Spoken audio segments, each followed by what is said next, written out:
Halo semuanya, Assalamualaikum warahmatullahi wabarakatuh. Salam sejahtera buat kalian semua fans Garuda di seluruh Indonesia. Salam sepak bola. Guys, langsung aja di video reaction kali ini gua akan membahas dan mereaction ya seputar Garuda Calling.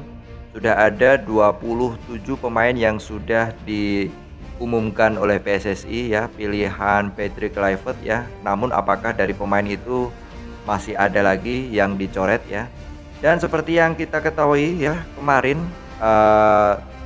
trio Enjoy ya, Joey Pelupesi, Emil Audero dan Dean James ya sudah resmi menjadi WNI ya, dan sudah mendapatkan paspor sebagai WNI setelah disumpah WNI di KBRI Roma guys ya. Dan ini adalah merupakan proses naturalisasi tercepat ya dari seluruh punggawa timnas Indonesia. Hanya 3 minggu guys. Wow, luar biasa sekali. Oke, ya. eh, Langsung aja kita simak bareng ya berita mengenai kekuatan baru timnas Indonesia ini membuat Australia makin ketar-ketir guys ya. Dan di video reaction ini adalah versi sebuah kabar berita yang gua reaction ya, dan sudah gua bahas sebelumnya di video reaction juga ya, namun dari versi pengamat sepak bola Bung Ropan. Buat kalian semua yang mungkin belum nonton ya, linknya ada di atas guys. Oke ya, tanpa berbasa-basi langsung aja kita simak bareng video yang satu ini guys.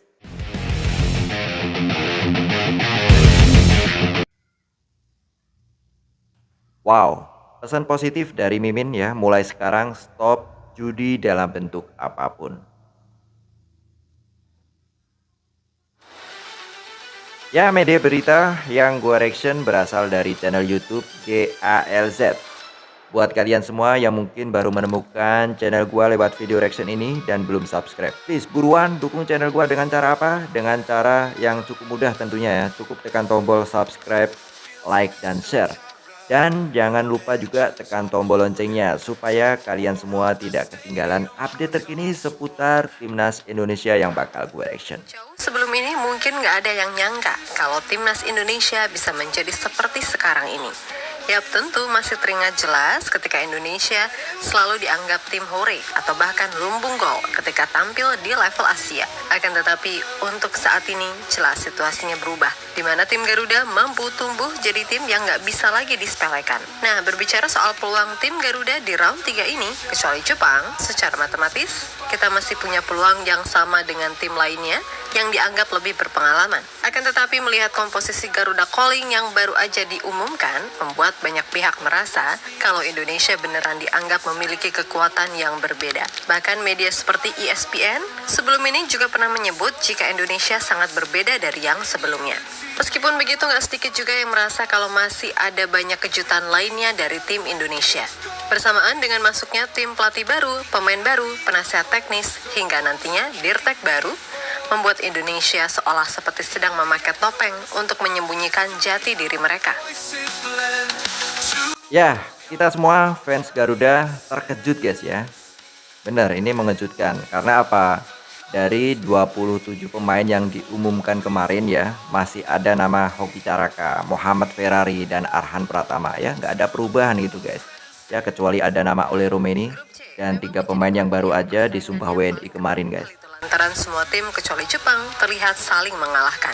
Dan terbukti jarak poin antara peringkat 2 sampai 6 hanyalah 1 poin. Nah, untuk Indonesia sendiri kini ada di posisi 3 klasemen sementara, yang mana secara hitung-hitungan tim Garuda masih berpeluang besar untuk finish bahkan di posisi 2. Meskipun begitu, jangan terlena dan jangan terbuai karena bagaimanapun persaingan di round 3 sangatlah berat. Karena ya tadi, peta kekuatan di grup ini asli beneran nggak bisa ditebak. Yap, melihat sikon yang ada membuat media seperti ESPN dalam tanda kutip menghimbau kepada tim-tim seperti Australia, Bahrain, dan juga China untuk benar-benar mewaspadai Indonesia. Hal itu lantaran timnas Indonesia dianggap selalu penuh kejutan serta jari tim yang sangat sulit dianalisis. Terlebih dengan jajaran pelatih baru bersamaan juga bertambahnya pemain-pemain baru, membuat Indonesia seolah seperti sedang memakai topeng untuk menyembunyikan jati diri mereka. Dan menurut mantan pemain timnas Arab Saudi, Sultan Al Saud, timnas Indonesia sungguh menjadi tim yang sangat tidak bisa diprediksi kekuatannya. Di mana dalam pemanggilan pemain kali ini, ada lagi pemain baru dari Eropa dalam diri Ole Rummenigge. Nggak cuman itu, tim ini nantinya juga akan bertambah kuat usai Dean James, Emil Audero, dan Joey Pelupesi resmi disumpah menjadi WNI. Tak ada keraguan, pertandingan melawan Indonesia di kualifikasi mungkin di atas kertas mudah, tetapi di lapangan kejutan mungkin terjadi. Ujar Sultan Al Saud, dikutip dari media Arab Saudi, win-win. Ya, dari daftar 27 pemain yang dipanggil kemarin ya, belum ada nama Dean James, Joey Pelupesi, dan Emil Audero. Namun setelah disumpah WNI dan sudah sah, kemungkinan akan dirilis lagi guys. Nama-nama mereka akan masuk dalam daftar skuad timnas Indonesia. Ranking FIFA yang ada. Bahkan ketika undian awal grup C digulirkan, Indonesia yang ketika itu masih duduk di posisi 134 sungguh diremehkan. Namun sekarang ini semuanya sungguh nggak seperti apa yang dibayangkan. Karena gimana bisa timnas yang ranking FIFA-nya 3 digit tapi punya market value gila-gilaan. Yang mana angka itu jauh di atas Bahrain dan China yang masing-masing memiliki market value cuma sekitar kurang lebih 158 miliar. Bayangin, sebelum gabungnya Trio Enjoy, market value Indonesia ada di posisi 8 Asia dengan 547 miliar rupiah. Dan nanti semisal Trio Enjoy udah join, diprediksi market value Indonesia akan naik ke posisi 6 dengan nilai 615 miliar rupiah. Lebih dari itu, nilai dari Mesilkers aja wis, yang baru aja menjalani pertandingan ke 100-nya di Eredivisie. Itu hampir setara dengan satu skuad timnas Bahrain. Gokil nggak tuh?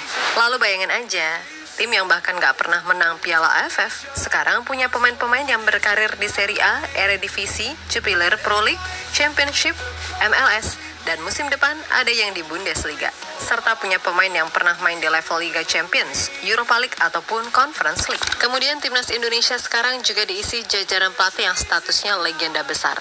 Patrick Kluivert pernah jadi top skor Euro 2000, menang UCL, Eredivisie, dan La Liga. Lalu Alex Pastoor yang dijuluki sebagai profesor ahli taktik serta analis terbaik di Belanda. Kemudian ada Denny Lanzat yang pernah membela tim-tim ternama seperti Ajax, Feyenoord, dan Twente. Serta ada Gerald van den Berg yang bahkan dia layak disebut lebih legend dari Patrick Kluivert. Eredivisie, Liga Champions, sampai Piala Eropa bersama timnas Belanda sukses ia menangkan. Belum lagi penasehat teknis yang baru dalam diri Jordi Cruyff merupakan anak dari legenda besar Johan Cruyff. Intinya, dari komposisi timnas Indonesia yang sekarang, tim ini sangat-sangat nggak boleh dianggap sepele. Itulah mengapa media Vietnam Soha.vn gak lagi gengsi buat menegaskan jika Indonesia sangat bisa untuk mengatasi perlawanan Australia serta Bahrain di bulan Maret ini. Alasannya ada dua, yaitu kedalaman skuad yang mewah, serta ini adalah tim terbaik yang pernah dimiliki Indonesia sepanjang sejarah.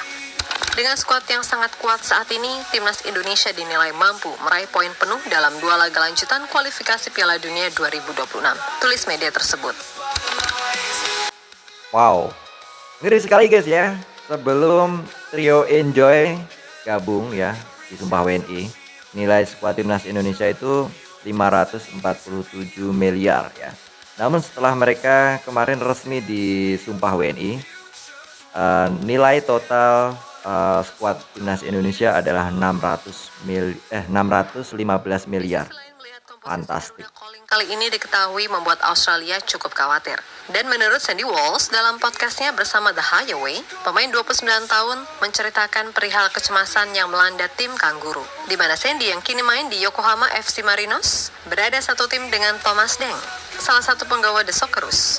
Sandy menceritakan kalau ia sengaja menggoda Thomas terkait sikon yang ada. Dan Sandy mengatakan jika Thomas merasa sangat khawatir, terlebih Australia sendiri sedang dilanda badai cedera, sehingga Thomas merasa kalau timnya seperti sedang dikutuk.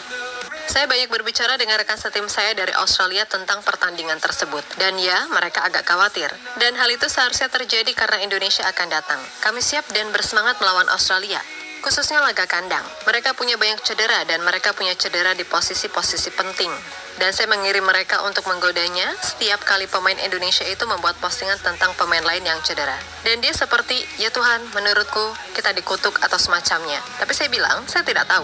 Tapi saya yakin orang-orang akan mengirim saya pesan untuk melakukan sesuatu kepada Anda sekarang karena Anda adalah rekan satu tim. Ucap Sandy Walsh. Hai deh, Mang Kocak nih Bang Sandi. Tapi keren deh, baru pindah klub udah langsung bisa akrab sama pemain yang lain. Ini membuktikan jika mentalitas Sandy untuk mudah membaur dengan siapapun gak usah diragukan lagi.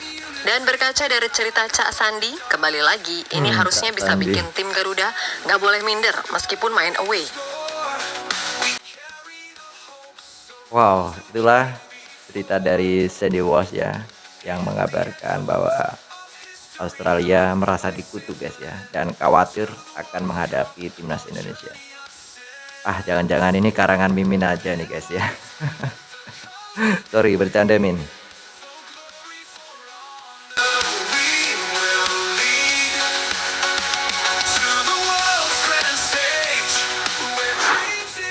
Yap, dengan komposisi terbaru yang ada saat ini, Patrick Kluivert sepertinya akan menyiapkan formasi yang tak biasa, di mana dalam hal ini kemungkinan ada pendekatan berbeda dari apa yang selama ini dilakukan oleh STY. Dan di laga versus Australia, kemungkinan formasi yang dipakai adalah 4-2-3-1 dengan Martin Pas sebagai kiper, Dwight J serta Max Silkers sebagai center back, Kevin Dix di kanan dengan catatan ia udah pulih 100%, serta Kelvin Verdong di back kiri. Untuk double pivot Tom Haye serta Joey Pelupesi kemungkinan adalah pilihan paling favorit, walaupun di sana masih ada nama Ivar Jenner yang selama ini juga terbiasa main sebagai pendamping Tom. Lalu Marcelino akan dipasang sebagai free roll, mengingat di posisi ini ia bisa mengeluarkan semua potensinya, dan itu terbukti di laga versus Arab Saudi. Nah, yang jadi pertanyaan, siapa nih yang bakal main jadi penyerang? Mengingat pemain yang dipanggil seabrek gitu. Kalau Mimin pribadi sih ya, Dean James bisa ditaruh sebagai winger kiri, lalu Eliana Reinders di sayap kanan, dan Ole Rummenigge sebagai juru gedor utama. Itu kalau versi Mimin. Kalau versi kalian, bisalah tulis nanti di kolom komentar. Yap, terlepas dari apapun, pokoknya buat sekarang ini, Indonesia benar-benar harus mempersiapkan diri sebaik mungkin karena segalanya masih bisa terjadi. Namun suka nggak suka, kita semua harus mengakui kalau timnas Indonesia yang sekarang ini memang ambisius dengan impiannya. Namun perlu dicatat, ambisius yang dimaksud di sini bukan ambisius yang menghalalkan segala cara loh ya. Seperti misalnya main trik guling-guling ala-ala tim Tengmania. Dan melihat segala gebrakan yang ada, tampaknya PSSI beneran bukan lagi mengincar posisi 3 atau 4, melainkan posisi runner-up, yang mana itu artinya sebuah tiket untuk langsung lolos ke panggung impian. Ya mungkin di awal kita memang banyak diremehkan, tapi terbukti kita nggak akan pernah mau untuk membiarkan segala anggapan remeh itu jadi kenyataan. Karena apa? Ya karena Garuda itu tidak terlahir untuk berjalan, melainkan diciptakan untuk terbang, kan gitu. So, tetap semangat dan sukses selalu. Semoga selalu dimudahkan dalam misi meraih mimpi di tengah gonjang-ganjing negeri ini akibat ulah para pejabat yang bahkan tak takut dengan yang namanya azab ilahi. Oke, kita Garuda. Oke, kita Garuda. Guys, itulah media berita yang udah gue reaction ya. Buat kalian semua fans Garuda di seluruh Indonesia. Ya, menarik sekali pembahasan mengenai Garuda Calling ya. Dari beberapa pemain yang sudah dipanggil oleh PSSI menjadi skuad Garuda ya. Dan ini terbaru ya, perlu gua sampaikan buat kalian semua. Mungkin kalian semua juga sudah pada tahu ya bahwa trio Enjoy ya, Emil Audero, Dean James dan Joey Pelupesi sudah resmi menjadi WNI guys ya, setelah kemarin disumpah di KBRI Roma. Ya, selamat buat 3 pemain yang kemarin baru saja menjadi WNI, dan kita ucapkan selamat bertugas dan menjadi bagian dari skuad Garuda Timnas Indonesia. Ya, gua harap kalian semua ya, 3 pemain ini tidak kaget setelah menjadi WNI ya, setelah menjadi pemain Timnas Indonesia. Karena kita tahu sendiri ya, kelakuan dari fans Garuda ini benar-benar unik ya. Ada yang positif, ada yang negatif ya. Kadang dengan perilaku fans Garuda yang negatif ini ya, jika performa kalian buruk di lapangan ya, siap-siap aja bakal dihujat sampai seminggu. Itu kenyataannya guys. Oke ya. Terima kasih buat kalian semua yang sudah menonton video reaction ini sampai selesai. Ya, sampai ketemu di video reaction gua selanjutnya. Salam sepak bola.